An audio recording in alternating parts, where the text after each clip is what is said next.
listening to What the Tech. Welcome to the What the Tech podcast, where we talk about business and office technology and put our 20 years of expertise to discussing trends and issues impacting the workplace. And welcome back to What the Tech. I'm Rolando Rosas here today with you, and joining me as always is Dave Kelly. Nice to see you, Rolando. Hey, and we are your co-hosts for the podcast What the Tech, where we speak tech and talk to industry experts and gain their insights into today's evolving business world. We have a lot of fun doing it. But hey, before we get started and introduce our guest, I want to just a couple of shout outs to CJ Rosenbaum, attorney and partner at Rosenbaum and Seagull PC, aka the Amazon Sellers Lawyer.com. We've had CJ on our podcast before. Offers up some free legal advice. We hope to bring him back again real soon when he's done with his international travel. Also, I want to do a quick shout out to Dan Smolin, podcaster and 20-year recruiter and owner of an executive recruitment firm. Dan's launching a new live podcast called What's Your Work Fit? And that's starting this month, October 2020. If you're seeing this a little bit later date, check him out. Again, Dan Smolin, hashtag What's Your Work Fit? You can find him online and LinkedIn and everywhere on the socials. And I'm really excited to see what you put out there. And they looking to talk about topics like future of work, quiet quitting, workplace disengagement, and more. So, Dan, good luck with your podcast. I'll certainly be watching. Hey, Ro, do we have a word from today's sponsor? Heck yeah, we do. And it's from Circuit Loops. And if you are still paying for slow, outdated business net, why would you do that? It's because seconds matter and nobody has time to wait. And you're in New York City serving up people. Who wants to wait in a long ass line to get their drink? Or, no way. Or who wants to wait an hour to get their food served? No, thank you. So why would you pay? Exactly. Why would you pay for slow, outdated internet anymore? Don't do that. I don't want to wait around for my cappuccino or my drink. So you wouldn't want to do that to your lifeline of your business. Get an instant quote today in under 60 seconds because nobody has time to wait for a rep to call you back for a proposal for your business internet. Start your journey at circuitloops.com today and hook up your entire office or multiple locations in under a minute. All right, let's talk about Dan Maccarone. He is the CEO and co-founder of Charming Robot, which is a product design firm in NYC, one of the best cities on the planet. With nearly 25 years of experience, he has been helping startups and media companies shape their online product strategy. He is the host of the podcast Story in a Bottle. He's told me he's going to give me a bottle next time I go to NYC, and we'll do it in his bar. He is also the co-author of Barstool MBA, which I want to hear more about. Why running a bar beats running to business school. Dave? I would rather run to bar after a good lesson at the business school.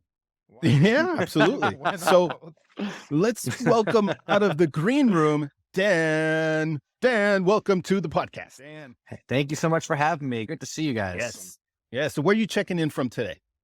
I'm in the Flatiron district of Manhattan right now, 23rd and 5th. Love the restaurants down in Manhattan. Boy, there's some of the best restaurants in the world. You're so spoiled, Dan. You can walk one block north, one block east, one block west and south, and it'll take you a long time to eat all the food in that radius. From my window in my office, I can see how long the line is at Shake Shack, and that determines whether or not when I leave my office to get lunch. Thank you for coming on the podcast. I want to jump right into it. Our name of our show is What the Tech. What is your favorite piece of technology right now that you're geeking out on? So I just bought, like literally last week, the new iWatch that came out, Apple Watch. And I've been geeking out on kind of all the new features over the past week, just getting everything set up. My wife and I are both like fitness nerds. And so using all the health tracking apps and app ticks there have been really fun to see how those updates have been made. And so it's my tech nerd thing over the past week for sure.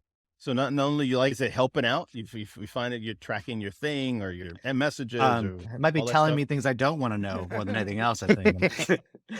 I was on a plane yesterday. It kept telling me to stand up. I'm like, dude, I'm on a plane. I can't do anything. Technology like that, when it's you and your spouse and you both share, it becomes competition. No, my wife and I don't necessarily do the same type of exercise, unless we're like playing each other in like tennis or something, in which case then it gets very competitive because we both want to beat each other. But I think that what we try to do is more, we have a positive household. We're like, how many steps did you get today? And then, oh, you got 19,000. I only got 18,000. Then I'm like, shoot, I got to up my game. But it's more just about like making sure that we get our workouts in, giving each other the room to do that. Right. Sometimes a little healthy. Again, the word healthy competition is not so bad. You could push her. She pushes you a little bit. You get in 10,100 steps. She gets in 10,200 steps. I'm sure. She does get mad at me if we go running and I run past her. To the Shake Shack. To the Shake Shack, obviously. You got to have goals, Dave. Well, Or to one of the bars that you're part of. yeah. Either way. Yeah. Let's jump in. Let's jump into that. Talking about experience and running things. You have an extensive amount of experience when it comes to working with companies and startup. I want to ask, because you've seen a lot of things over the years. You've been in business a while, so you're quite an expert on these things. What's the most common mistake you're seeing with businesses, whether it be the user experience, whether it be the lack of customer focus or their goals? What are you seeing the most common mistakes that businesses are making today? I think there over are time? two. I think there are two. One is trying to solve a problem for yourself versus for your audience. Meaning like you think that people want a certain thing or you believe that the world that works in a certain way without understanding that most people don't think the same way that you do. And so really focusing on what is the real thing, what is the real problem to solve here? And that's true in a bar, it's true in a startup, it's true anywhere. And the other thing is trying to do too much at once, trying to be everything to everyone. I think when you try to put so much out there and boil the ocean, you can't actually focus on what is the one thing you need to do to be right or to be helpful. And so when companies have one of those things or both of those things going on, they tend to lose focus on what's going to actually make them successful. And that's definitely something that I've seen and probably even had to like learn more and more as I've gotten more experienced over the years as to the major things that have become stumbling points for companies. Get ready for a pro tip. Yeah, the thing is that you need to be willing to put something out there. Yeah, a lot of founders, a lot of big companies are afraid to, and so they won't put something out into the world and see what works and what doesn't. If you never put out in the world, you're never going to know. So launch, learn, and then rework it and revise it, and then keep it moving and evolving because you're never done. Sure. Dan, what companies today or brands right now do you think are really nailing it? Who are some of those brands that you're seeing and you're like, they're just doing it right? Sure. I think Nike is a brand that like always does it right, obviously for sports, but they've really become such a digital company, digital focused company outside of just their sportswear that like there's no one who I think in the world of athletics like can with them. They just nail it every time. I think a lot of the brands you're going to hear are just brands that we've heard a million times. I mean, Apple is another brand that I think just, they crush it when it comes to hardware. I think hardware is a really hard business to be in and to get right again and Very again. hard. And they do, I actually hate a lot of their software, but their hardware is fantastic. What is it about their software that doesn't jive with you? So I think that a lot of their software it lacks that preciousness, that user experience, that really design detail they put into their hardware. If you look at their like iWork suite numbers and pages, it's a far third runner to Microsoft and Google, right? But you look at their hardware, I'd rather have an iPhone than an Android phone. I'd rather have a Mac than a PC. But but I'd rather use Excel or Google Sheets than numbers. I think that's a good example of that. I think I can't say that all their stuff is bad. I think their health stuff is pretty good. I was mentioning health earlier, but I look at like just so much of their calendaring software is like way behind what Google and Microsoft do. And it's just a shame because these are things that are built into their systems. They're things that like people could be using regularly and they just get trounced on it. Yeah, I think when you put it in that perspective, even though they have a really good ecosystem, right? They've built an ecosystem. Microsoft has built an ecosystem. Google has so they have an ecosystem. It's probably just about where the core of their capability. They do have a unique OS, but the core is the hardware. And that's how Macs and iPhones and iPads and the rest, it's about a unique product. The Right. concept of an app was theirs, right? To put it on a mobile phone. And I think over the years, I know my preference on the software side, I'm an Android guy. And I love the experience. So on just threw Android Google under the because bus. yeah. Well, I like Android, and we're a Google shop. We're up and down vertically integrated as a company with all kinds of integrations using Google. So it Yeah. makes the experience for me, and I don't know, Dave, you're using it as well. It makes it easy if I've got to do stuff on my smartphone. It shoots stuff out to the different folks at work and vice versa, sharing, collab, and also the other related apps. I don't know. That's my experience. I'm with you. I'm with you on this. Look, I think from a hardware standpoint, I love Apple because if I have an iPhone, that's cool. But I have an iPhone and a Mac and a iWatch and a Apple TV. Everything works together automatically, right? Which I love. But as a company, as someone who runs a company, like we might be using Apple hardware, but we're using Google software, right? Like we run Oh, everything on G Suite, like email, docs, everything. We can't think of a single thing we don't do that's not on G Suite for most of our work, other than maybe like actual design work. So I think that each of those companies has, I think, things that they do better than the other, and they'll constantly push each other to do better. Because if you look at either of their products, one will launch a feature and the other one will copy that feature and probably enhance it and keep that race going for a long time, which that's healthy competition. That's good business. And I think that it makes all those companies become better and better in technology overall, which benefits us, right? Indeed. You say something, Dave? No, when we use Apple, I love the integration. So we're creating a lot of content. We're out in the field, and I'll tell you, it's so nice to bring my iPhone 14 into my office, and it just syncs right up into my MacBook, and now I have it and bring it into my different applications. We didn't have that 20 years ago. That is something that I'm married to. With some of that software, when we're trying to use external hardware that's not Apple branded, they're just bullies. So you guys find the workaround. We're locking you out. If you can get under the fence, that's fine. We're just gonna hold you right there. So I think that's the frustrating part with some of the software with Apple. Yeah, they do try to keep you in there, lock you into their ecosystem, which is challenging. Yeah, that's absolutely. Speaking of locking, this team is. I love this segue. Love it. I absolutely. Speaking of locking, from a locking down or lockdown. I just want to rewind the clock a little bit. A couple of years ago, two years ago, I know that you're in the hospitality business, among other things. I wanted to ask you what that experience was like and the impact of COVID on your business, on your bar business, because I know you run bars, plural, right? Bars. I have 3 bars. Yeah. There you go. What was that like? And then what was it? Where is it today? Was the business changed since that, or is there a transformation going? What was it? So tell me what it was like when you heard the lockdowns were starting in place and people were staying home. So I think that what I find really interesting about that particular time is that I was talking to my co-author from a book about this. Like we were thinking about writing an extra chapter at the time about how, as a restaurant owner or a bar owner, you have to learn how to innovate. And we were pitching an extra chapter to our publisher, and no publisher was interested in adding this on because they're like, no one really wants to think about bars and restaurants right now as a good business model. But my point was that no, every single person in the restaurant industry had to pivot almost immediately and figure out, how do we survive while we have 0 customers coming into the restaurant or bar? What do you do? How do you change your business model on a dime with very uncertain ideas?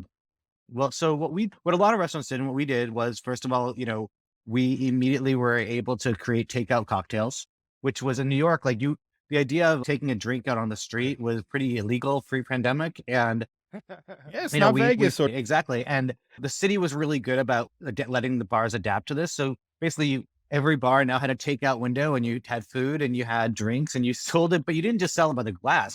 You were selling cocktails by the growler or by the pint. Wow. So you have to figure Take out. it home for a while. I'm going to be inside. Yeah. Or just drink it with your friend as you walk to the next bar down the street and support them. It's a treasure hunt of cocktails. What do you think about New York? I don't know if they're still in line with that, but New York to do like what Vegas and New Orleans does and some of the larger cities in the world, which you're going to take it out. You just can't do it in a glass container. You take it in a cup or to something like that and you walk from place to place. What's wrong with doing that? I think it was great. Look, I'm very pro drinking outside. I think that like New Orleans is a bad example. I think is most of the time you get people who are throwing up on Bourbon Street, and if you ever go to Bourbon Street at like 5 a.m, that people are just hosing it down from like the vomit that's on the street, unfortunately.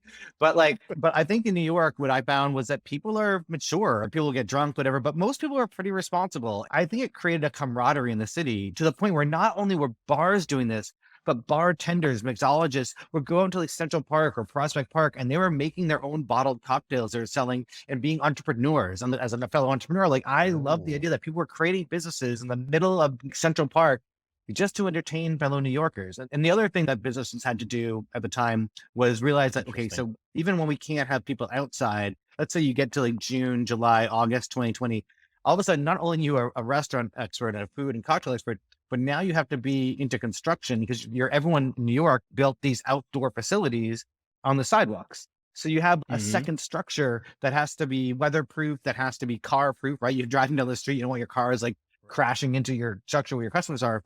And you have to figure out like, how do you now create a business that has only outdoor service? And how do customers in the middle of December in New York who want to enjoy going to a bar, sit there? And I'll tell you what, like I have friends of mine, and myself included, we learned something I never thought we'd learn is we learned what the best brands of like heat lamps are. Like, where do you position them so that people can sit and get warm? And like, you would choose the bars you went to based on the heating situation, in addition to the food and cocktails. Heaters look good and they're working. So that was your secret it's weapon? so true. And like, it was one of them. Yeah. And then also and you learned a lot about being an electrician because you had to like put electricity into the outside structures. If you're like we're one of my watches is a sports bar. So we had to be able to show all the football games at like an outside structure at once. We have 15 TVs inside the bar. You have 0 outside. So there's just a lot of adaptation that we had to learn. And I think that's a good thing for any founder in tech, in bars, whatever, to understand is that like, you have to be willing to change. You have to be willing to like to the need in front of you and adapt. And even if it's temporary, the good thing about bars right now in New York is our outside structures have been allowed to stay, which means a lot of bars have doubled their capacity. The to-go drinks have been, let's say that's been back and forth. They made it illegal, then they made it legal again, they made it legal, they made it legal again. And, but New Yorkers want it. They want to know your customer, and your customer wants those things. Then why would you want to get rid of those things? And imagine like in New York, you think about New York 20 years ago, we were talking about this earlier. And you just said that something that made me think about this was that 20 years ago, there were very few places that had a street that was co-opted as a sidewalk. Bikers were getting run over, pedestrians were getting run over in Manhattan. And now you go downtown in New York City, more and more people want entire streets with tables and chairs, areas where you don't necessarily have to be indoors. You can be outside on that beautiful summer day or fall day and enjoy a cocktail, enjoy your to-go food, or and more people want that. And like you said, change is going to happen. How can you serve those customers better? And how do businesses adapt to a changing environment? It's amazing because like you said, on a dime, all of a sudden everybody went home. Yeah, it did lead to a lot of street closings in New York on the weekends too. Where I live in Brooklyn, right near me in Park Slope is Prospect Heights, and they'd close down like Vanderbilt and on the weekends, and you just have like families going out and hanging out. The other thing there, and this is the word change is a really good one to use there, is that Here comes a pro tip. like the world doesn't stay the same. Nothing is static. Everything's constantly changing and evolving, and people who are averse to change are going to get stuck behind. Like you have to be looking at what's going on and adapting and evolving and learning. And this in the bar world, we had to do it quickly during the pandemic, but this is true in technology. This is true in any business. If you try to stay the same, someone's going to innovate and pass you, whether it be a startup or another corporation that's out there. Indeed. I want to throw this out because I know you're a tech guy too. I was on a webinar this morning and tease up what you just said. I was talking about Amazon. Let me see if this squares with what you know too. This gentleman was doing a lot of analysis and studying the algorithm on Amazon. He says, if you look at what Amazon's done on the back end and what it's doing to become the destination for everything, the algorithm has evolved to a point to where they're in the process of mapping user preference to the typed words so that it knows you're female, or you're a female that has kids. You may type in like stuff and it knows that, and it may serve you up on the search results, the stuff that's more for you rather than what's ranking 1, 2, 3, or 4, because it knows your preferences overrule the best selling products or the best products for female. It just knows that you have this preference and this is what you've bought in the past. So therefore we're going to serve you these results instead of what's being ranked by keywords. What do you think about that? I think that's right. Amazon is probably one of the smartest companies when it comes to how they use data to kind of, for lack of a better word, manipulate you into doing things that you may not otherwise do.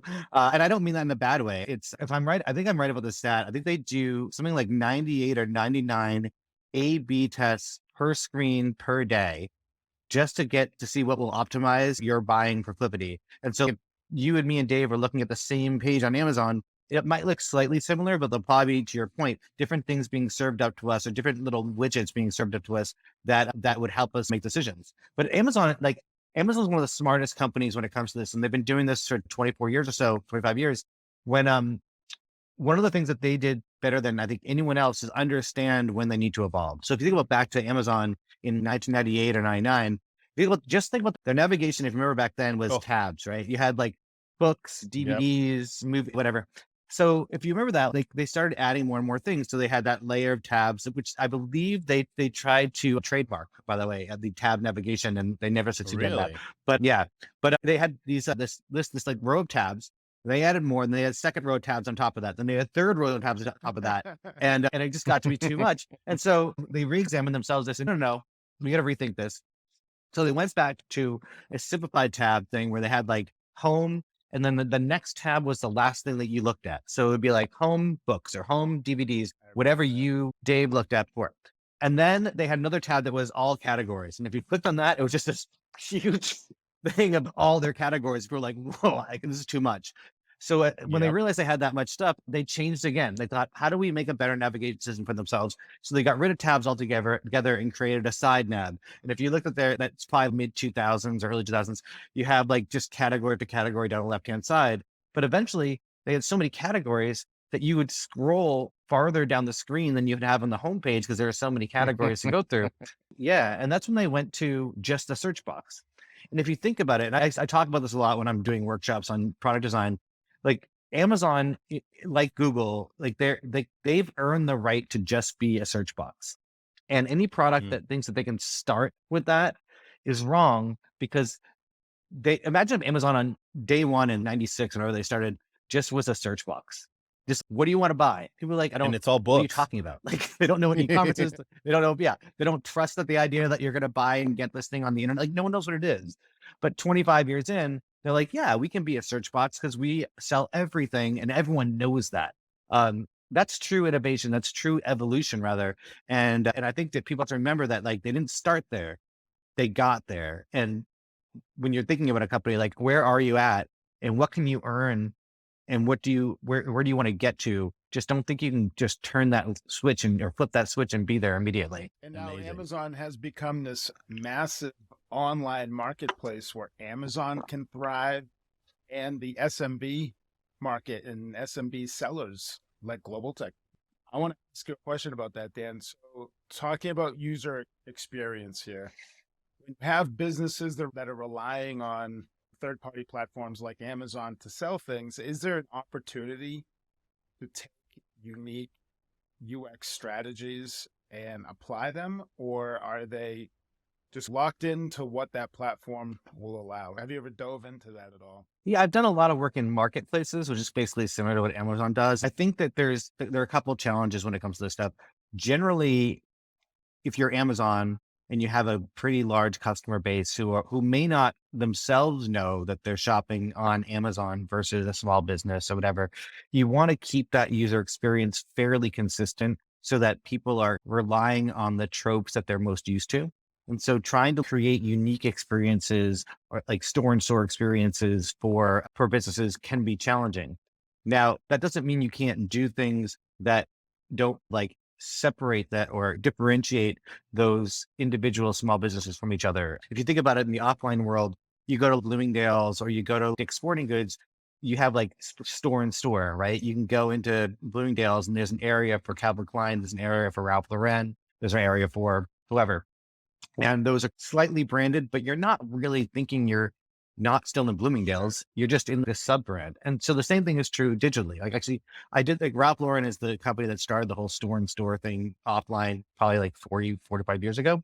But I worked with them about 10 years ago, trying to do the same thing online, similar to what you're talking about. If you go to Amazon and you're a small business selling things, if you go to Bloomingdale's and you're trying to create your Ralph Lauren store in store, like how do you differentiate yourself without making someone feel like they're in a jarringly different experience? So it's about layering in different types of UX or different types of brand experience as opposed to changing it, right? Like you don't want to like disrupt the checkout experience. You don't want to disrupt like adding to cart. What you want to do is find ways to add splashes of personality or add like your own take on a particular product, whether it be wireless headphones or a t-shirt or a white collar shirt, whatever the product you're selling.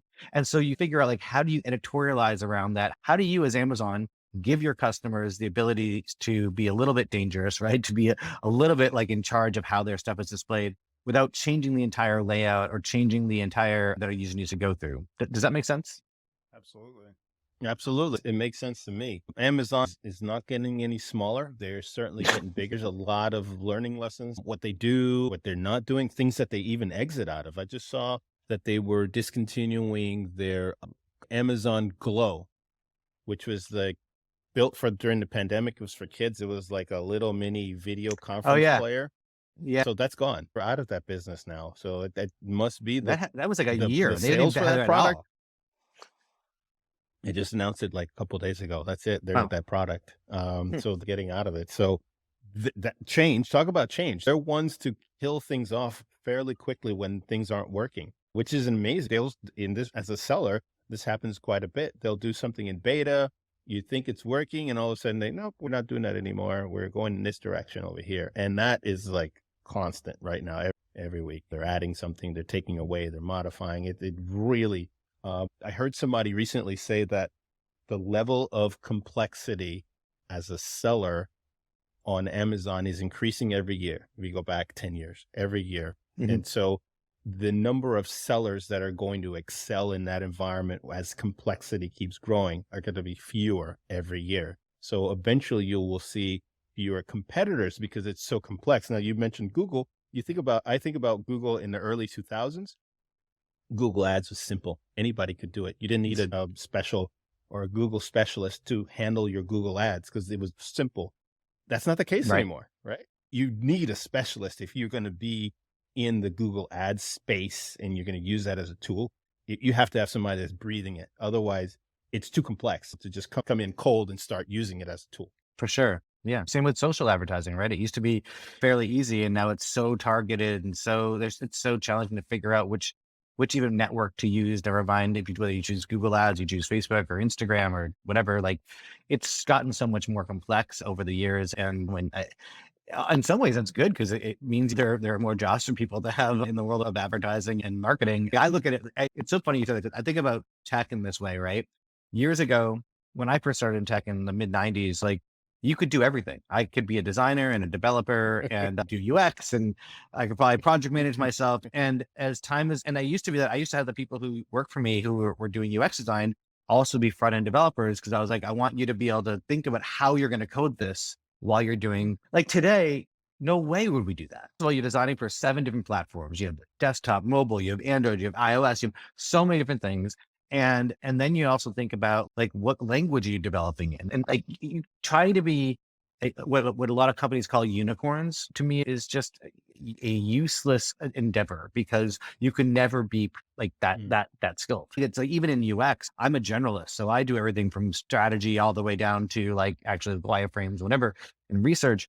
But a lot of people even just focus just on research or just on wires or whatever, and the industry, to your point around advertising on Google to designing products, has gotten so complex that you really have to be specialized in a lot of ways to be successful and to be talented and good at what you're doing.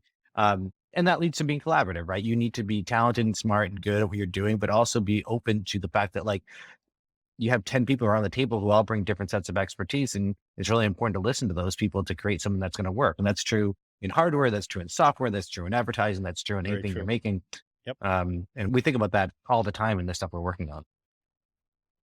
Let me ask you about something. As you talked about media, and it's certainly one of our favorite topics here internally to talk about. What do you make of TikTok and what's happening there? They themselves single-handedly, especially I want to ask you from an advertising perspective and working with clients, where TikTok now is the most watched app. It beats YouTube in session time. It beats creeping into Google because they just announced that they're going to make a change in how search gets displayed, because TikTok is taking 40% of all views now from a Gen Z perspective start on TikTok. So everybody's reacting. Google, Instagram, you've got YouTube as well, saying that that's why they have shorts. What's your take on TikTok and how businesses go about leveraging and using TikTok? So just to be clear, I'm not a marketer and I certainly am not a social media expert, but I do a lot of work with them. And so I'm just knowledgeable enough to be dangerous. I think you can't ignore TikTok. It's a major player in the world of content, right? I think whether you're Google or Facebook, or you're the New York Times or the Washington Post, or you're NBC or HBO, I think that TikTok is relevant to you in all of those, because it's how you're going to grab the audience from the Gen Z generation. So I think that what TikTok has done so well is make it easier than YouTube ever did, make it easier than Instagram or Facebook ever did to go down the rabbit hole of content and get swallowed up by it so fast, and to waste your time from 2 minutes to 10 minutes to 60 minutes to whatever. And if you're a smart brand, or you're on there, if you're Google or Facebook, I think just trying to replicate TikTok is a mistake. I think there are things I would think of, what is the thing that we can learn from what makes TikTok work and see where it might apply to another product, or do you just go and get people where they are? Google are one thing because they're more challenging because they are direct competitors. But I think if you're trying to if I was a brand where I was trying to attract an audience, I would be trying to figure out how to create content on TikTok that doesn't seem spammy. When YouTube came out, and they all these companies launched that were viral video companies that promised they could create something that would make it go viral. And that was all bullshit. Are we allowed to swear on this? You can, absolutely. We're uncensored here. We learned it was, don't try to go viral. Yeah. If you try to go viral, you most likely fail. And so I think with TikTok, it's YouTube 3.0 or 4.0. It's how do you create something even shorter, that's fast paced, that's really interesting and truly entertaining, or at least interesting, and seems real. As soon as it seems insincere, people are going to turn it off, and that's on any platform. So it's why are people gravitating towards TikTok? Our attention spans are shorter, and Google and Facebook can learn from the lack of attention span and look at Google stories, or Instagram stories, or, the different ways that we can adapt. But I think that I'd be scared. I'd be scared of TikTok because I don't want the Chinese government getting my information every day. But let me push back on you, Dan, about that, because Facebook is almost as bad with that whole surveillance thing as TikTok, because I don't know if you've noticed, but if you're in your bedroom and you're talking to your wife, and all of a sudden she goes on Facebook because she's using Facebook, ads for lingerie or baby stuff within the next couple of minutes that she's on the app. And that's because they listen to the microphone, and it's in their terms of service. It's in their patents and all this other stuff that they've put out on how they work. So from a data perspective, Facebook and some of the other social media companies that are out there have as much, if not more, information than TikTok. Because I think that TikTok is getting villainized. I'm sorry. I wasn't suggesting that Facebook doesn't do that too. I also was being somewhat glib about the Chinese government thing. I know, of course, Facebook has all your data. I know that. Here's the thing, though. So my wife actually is not on Facebook because she doesn't want her data out there to anyone. Whereas I don't care. I have basically resigned myself to saying, you know what, I'm a public enough person. You can Google me. Maybe you did to write your intro to the show. I'm out there. People can find me. So I don't actually care. I've just been the world is going to go in this direction where my stuff's out there. And the only thing I want for my stuff being out there, know that I'm not alone in this, but I'm also, it's a very like polarized way of looking at things. Like, I'm like, hey, I'll give you my data, but give me stuff back that makes it worthwhile for me to have given you my data.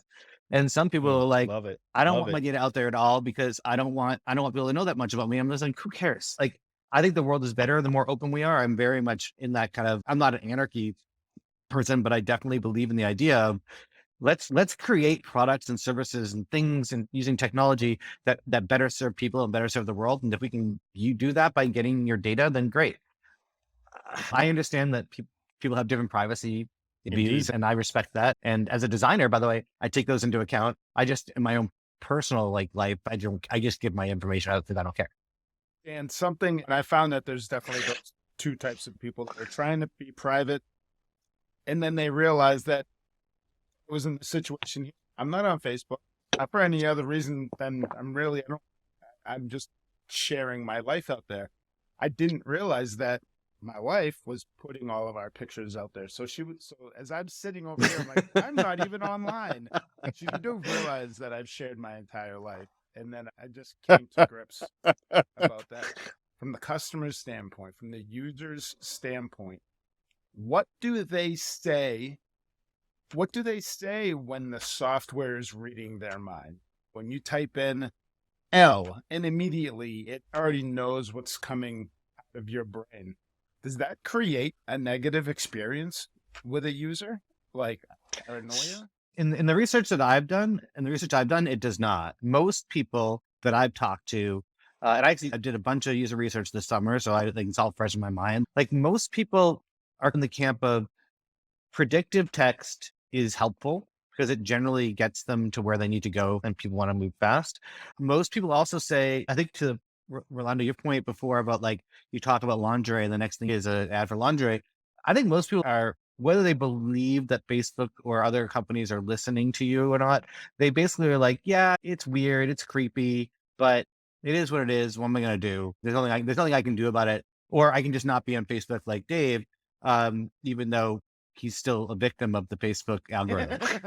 but I think most people actually find it useful. Look, I remember when we were designing Hulu, like we did one of the first type ahead search engines for TV shows. And we were like, just look, why are we going to make it hard for you to find the thing you want to find? Like, why don't we just spell it out for you? Because if you're looking for the time, let's say Law and Order, you type in law, we're probably only going to have Law and Order. So let's just put it there for you and not waste your time. And that's like a simple example. But I think the funnier thing about it is what comes up when you start typing those things, because sometimes like the first result, second result, yeah, that's what I was looking for. Then you're like, everything else is totally whack. And you're like, who is searching for that? Like, it could be pornographic. It could just be racist. It could be whatever it is. It's just like, what is going on?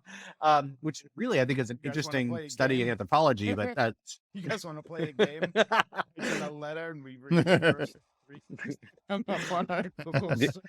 You know, the thing that people should be more scared about or more frustrated by is the fact that like Google and everyone has their search history. Because if you think about it, whatever you say, so one of the things I do as a designer is and a researcher is the best kind of research you can do is to go into people's houses, usually with their permission, and talk to them one-on-one.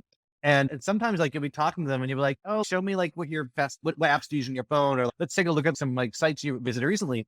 And some people have no idea, even in 2022, that their search history is recorded. And I was in someone's house recently. Yeah, I was in someone's house recently doing research. Their wife was in the other room. Face just hits the floor. And I was like, yeah. And I was like, oh, can I look at, I just would love to see like what news site, we're doing news research, what news sites you're looking at recently. And like, I was like, yeah, sure, whatever. And I get on his computer and I go into his Chrome history, and not like the last 5 sites, but maybe 10 or 20 sites from there, like 6 porn sites. And I'm looking at this and I'm like, I can't really say anything to him, but I'm like, dude, and by the way, they weren't like, just like straight and narrow porn. They were like weird shit. And it was the fringe stuff. And I'm like, did you guys watch this together? Did your wife know? And Google's tracking that. And so I think it's really, that's the more scary thing than type ahead. Or I guess maybe what the type ahead shows you is if you watch some whack stuff, and then maybe it keeps serving it to it's going to suggest, it's going to suggest it. Yeah. Wow. And it's only going to get more and more sophisticated the more like listening to you and other folks that are in this space, the AI engines behind them are getting better and better and better. And so I've seen a couple of put stuff out where you're essentially talking to an AI and it's talking back to you. Oh, yeah. It understands human language, which is the hardest thing for a machine to do, is the human language aspect of it, and emotion. And so you take, money behind ads, products, services, and you tie the sophistication of AI behind. It has the potential to give you exactly what you want. More of those fringe sites. Cool. I'm gonna bring in somebody for fans only, and they're gonna go further into this for you, and right from a search engine or from a platform. Yeah, I think that's right. Look, you look at what they're doing with AI like that, and then you look at what they can do with deep fakes right now, and basically we're all going to be replaced by machines. And demo on some AI stuff a couple of months ago. And I saw the demo and I was amazed by the demo. And Rolando and I got off the call and I think I saw the AI that was replacing me and I just walked out. And it's 10 grand. It's only $10,000. Shit. Yeah, It's getting better. Worth it. It's getting better. You're right about the deep fakes and all that. It's getting better. I don't think it's going to end as computer power, processing power, and cost around that goes down, and storage capacity as well goes up, and that the cost for storage goes down. All of these things become much more real. Hey, Dan, I want to ask you one other thing here. I've read businesses that start in an economy like right now, where it's starting to soften up. Companies like Google, Facebook, Salesforce, and Netflix, I believe, were all started in around soft parts of the economy. They all, obviously, Netflix is who they are. Google, Facebook, and Salesforce, those are all dominant companies. What are you hearing from folks that are maybe they've been laid off or they're getting ready to do a startup? What are you hearing right now as we're in that spot where the economy isn't taking off and it's like, oh yes, going gangbusters. People are throwing money around, the VCs, and maybe they're holding back. What are you hearing from folks during these times? And is it a great time to get into the pool and become an entrepreneur? I've started 3-4 companies in my life, and I've started almost all of them during recessions or downturns in the market. So I tend to be a person that's very pro that idea. When things are in a downturn, you have more opportunities for innovation and people looking to figure out what's the next thing that can take me away from this big gargantuan company that's probably taking a lot more of my money than I'd like.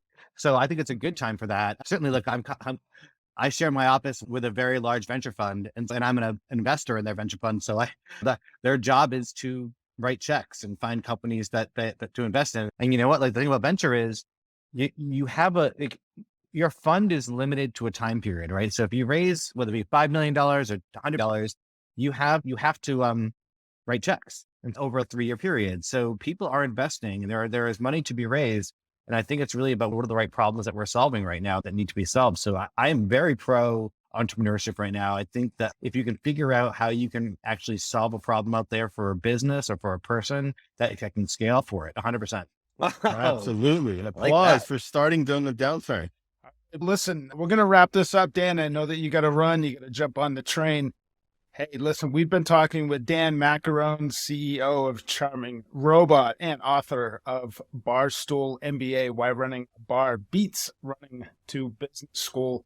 Hey, Dan, where can people find you if they want to learn more?